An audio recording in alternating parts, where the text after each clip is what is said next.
Dear students, Assalamu alaikum. Our today's topic is steps in process of planning. It is the lesson of 12th class business studies. So far we have studied the meaning and importance of planning. Dear students, I have told you that planning has a vital role to play in the success of business studies or business organizations.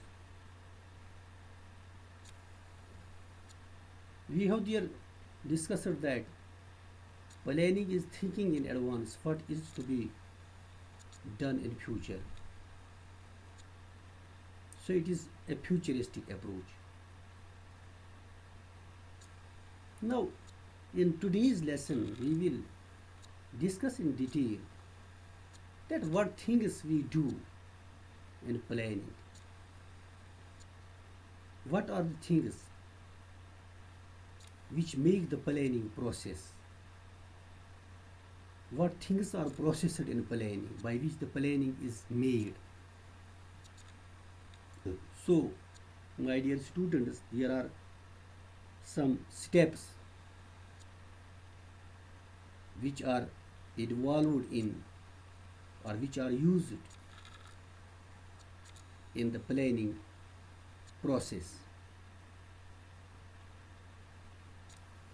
Number one of them is setting objectives. You see, my students, that every organization, whether it is a big or small organization, whether it is a house, it is an office, or it is any other organization, it has some objectives to achieve. Because so many financial implications are there, human efforts are there, so many materials are used there. So all these things do not go waste. These things are always to achieve some objectives. So the first step in this planning process is to set the objective, that what we are going to do, what is our objective.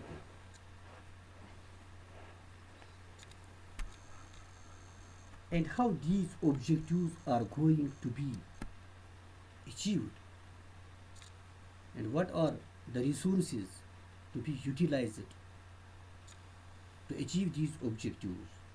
So I mean to say, in nutshell, first step in process of planning is setting of objectives.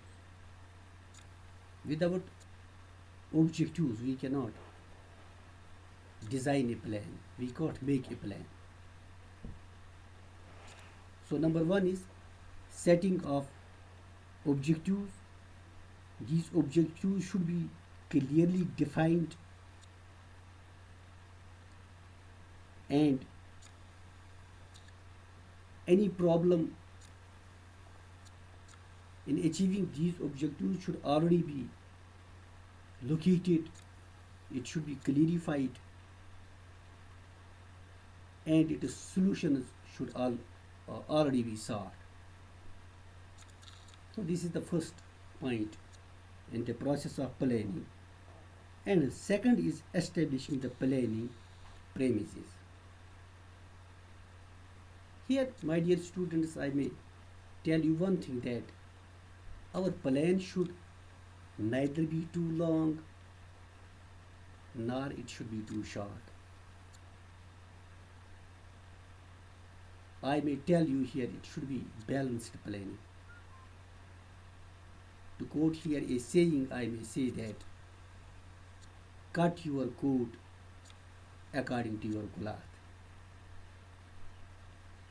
So while making a plan, we should keep an eye upon our resources, what are available with us.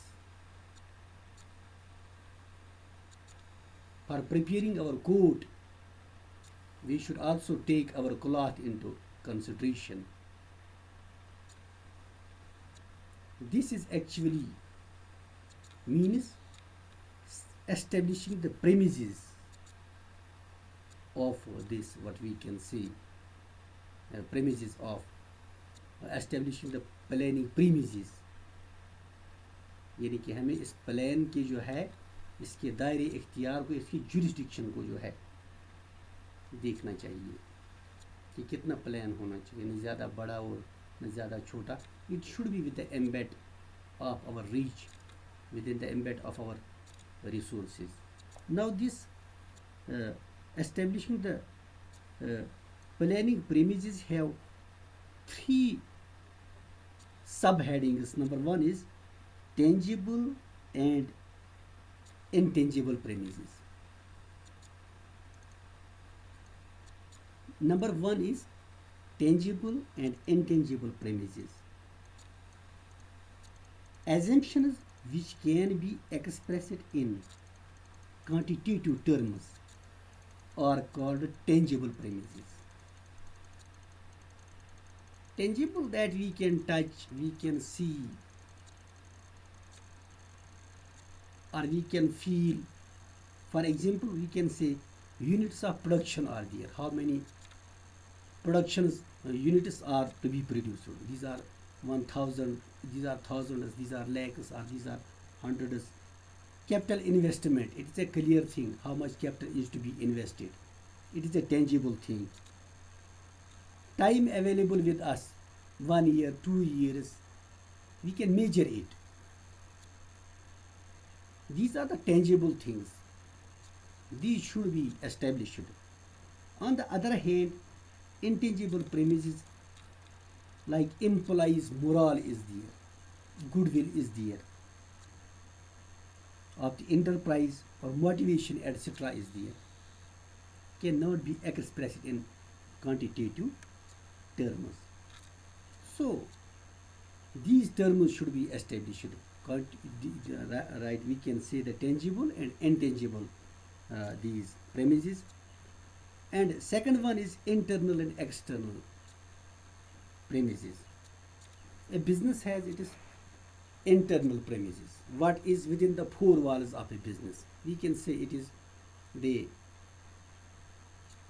it is rather internal premises, we can say. Assumptions about the internal working of the enterprise are known so as internal premises. For example, capital is there, machines are there, persons are there. On the other hand, factors outside the enterprise are called external premises. For example, changes in the technology is there, changes in the price are there, likes and dislikes of these customers are there, population growth is there, changes in competition, government policies, whatever are there. So these are also known as internal and external premises. These should also be established.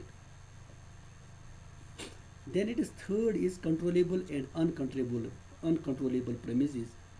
So far as we can say that policies and programs of the organization which can be fully regulated by the management and controllable premises.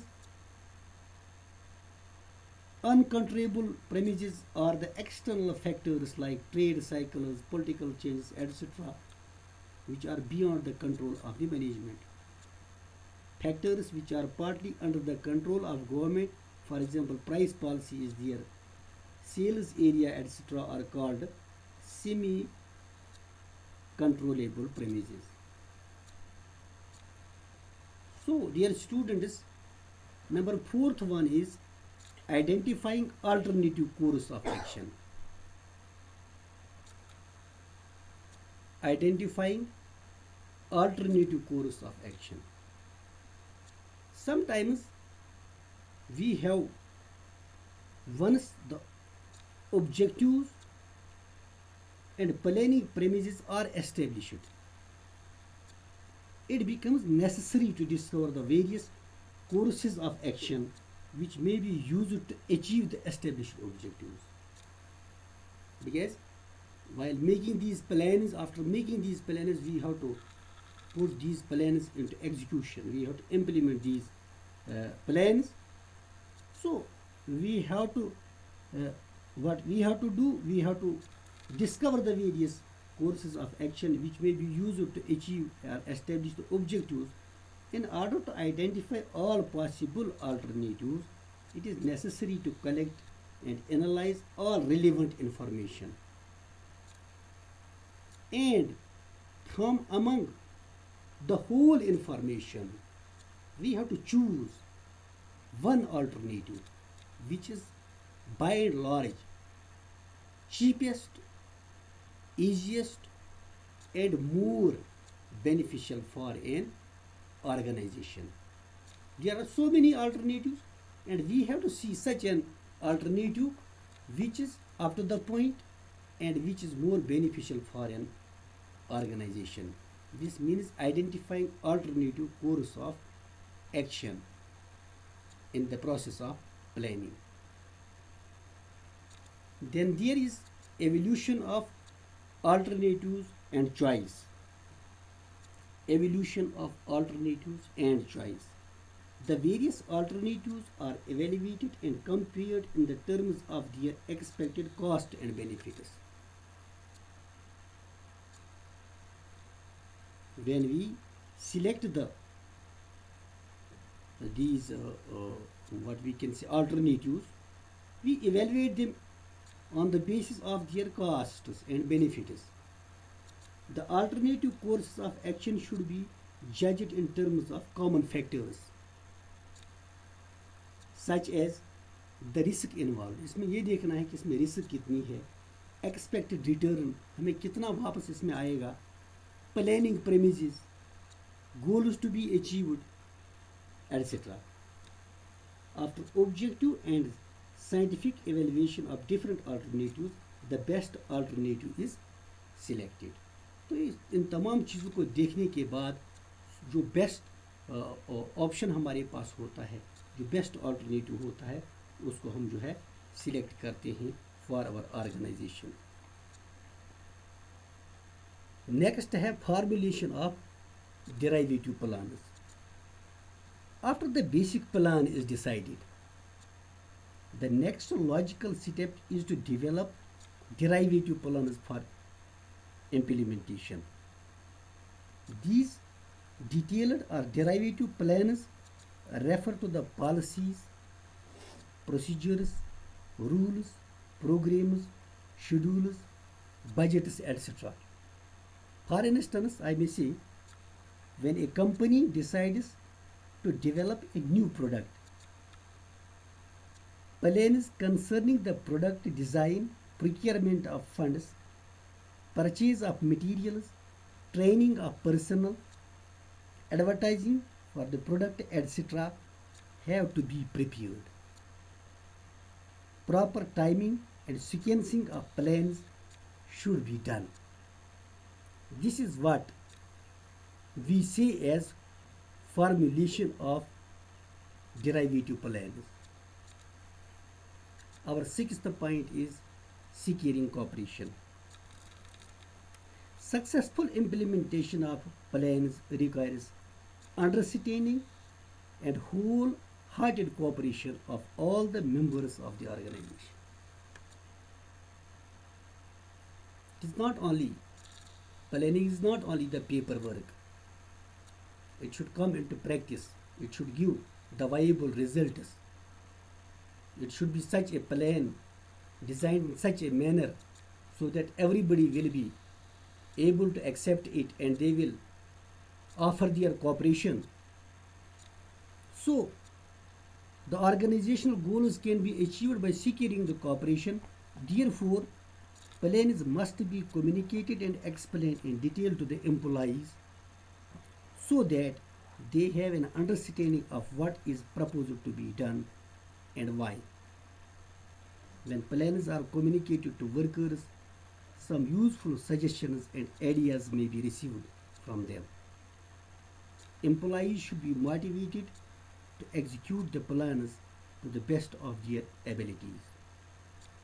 So, in that way, when these plans are communicated to the employees, they understood They are able to understand these plans, and they will naturally give cooperation, and the plan will become a success.